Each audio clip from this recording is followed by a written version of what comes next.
যুগ পরিবর্তনের সাথে সাথেই বেড়েই চলেছে নানা প্রতারণার ফাঁদ। প্রশাসনের নজর এড়িয়ে পর্দার আড়ালে চলছে অবৈধ উপায়ে অভিনব সব ব্যবসা। টাকার প্রলোভন দেখিয়ে পুরুষদের দিয়ে গর্ভবতী করা হচ্ছে নারীদের। বিস্তারিত ডেস্ক রিপোর্টে।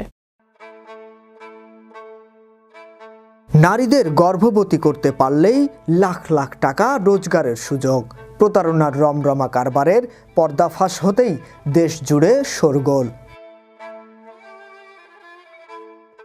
গর্ভধারণ করতে অক্ষম নারীদের গর্ভবতী করার জন্য পুরুষদের দেওয়া হতো অর্থের প্রতিশ্রুতি, আর তারপর রেজিস্ট্রেশনের নামে লুটে নেওয়া হতো তাদের। বিহারের নওয়াদা এলাকায় এই চক্রের ৮ জনকে ইতিমধ্যে গ্রেফতার করেছে পুলিশ।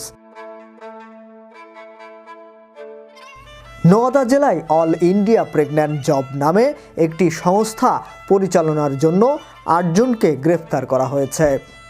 গর্ভধারণ করতে অক্ষম নারীরা যাতে সফলভাবে সন্তান প্রসব করতে পারে সেজন্য এজেন্সিটি পুরুষদের ১৩ লাখ টাকার অফার দিত। বিহারের পুলিশ জানিয়েছে, সারা দেশে অনলাইনে চলছিল এই রমরমা ব্যবসা। নারীদের গর্ভবতী করার নামে প্রতারণা করা হচ্ছিল। এ নিয়ে একটি অভিযোগ দায়ের করা হয়। পুলিশ এই মামলায় ২৬ জনের নাম উল্লেখ করেছে এবং তার মধ্যে ৮ জনকে গ্রেফতার করেছে। নারীদের গর্ভবতী করার নামে পুরুষদের এই লোভনীয় অফার দেওয়া হতো। প্রতারণাকারী ওই চক্রের কথা ফাঁস করেছে নওদার সাইবার থানা।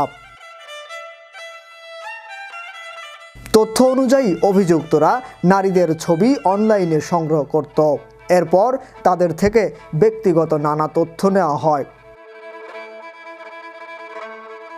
সেই সমস্ত নারীদের গর্ভবতী করার জন্য অফার দেওয়া হতো পুরুষদের।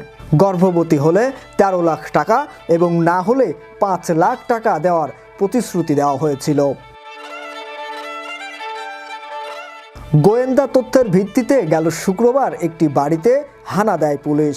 সেখান থেকেই অভিযুক্তদের মধ্যে কয়েকজনকে আটক করা হয়েছে।